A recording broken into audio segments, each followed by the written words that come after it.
Mommy told me never to go in the basement, but I wanted to see what was making that noise. It kind of sounded like a puppy, and I wanted to see the puppy. So I opened the basement door and tiptoed down a bit. I didn't see a puppy, and then Mommy yanked me out of the basement and yelled at me. Mommy had never yelled at me before, but it makes me sad and I cried. Then Mommy told me never to go in the basement again, and she gave me a cookie. That made me feel better, so I didn't ask her why the boy in the basement was making noises like a puppy. A young girl is playing in her bedroom when she hears her mother call to her from the kitchen, so she runs down the stairs to meet her mother. As she's running through the hallway, the door to the cupboard under the stairs opens, and a hand reaches out and pulls her in. It's her mother. She whispers to her child, "Don't go in the kitchen. I heard it too."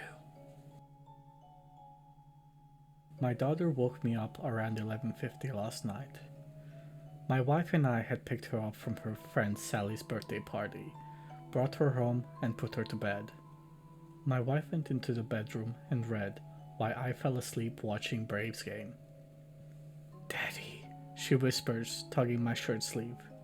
"Guess how old I'm gonna be next month?" "I don't know, beauty," I said as I slipped on my glasses. "How old?" She smiled and held up 4 fingers. "It's 7:30 now." My wife and I have been up with her almost 8 hours. She still refuses to tell us where she got them from.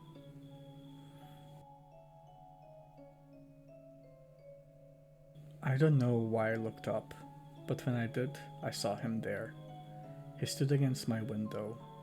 His forehead rested against the glass, and his eyes were still and light. And he smiled, a lipstick red.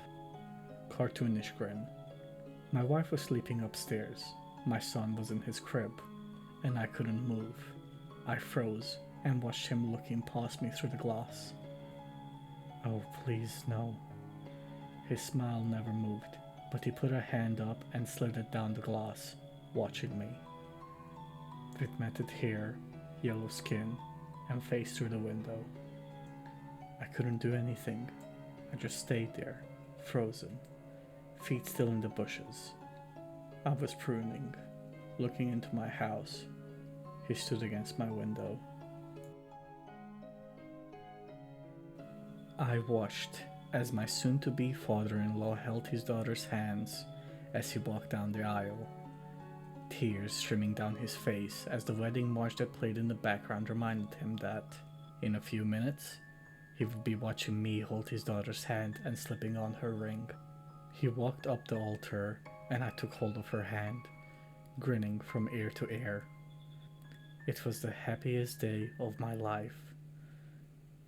My bride's father got down on his knees and started begging.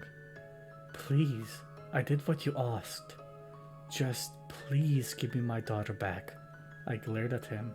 "Shut up and stop ruining the moment. If you sit back down and enjoy the ceremony, maybe I'll tell you where I hid the rest of her body."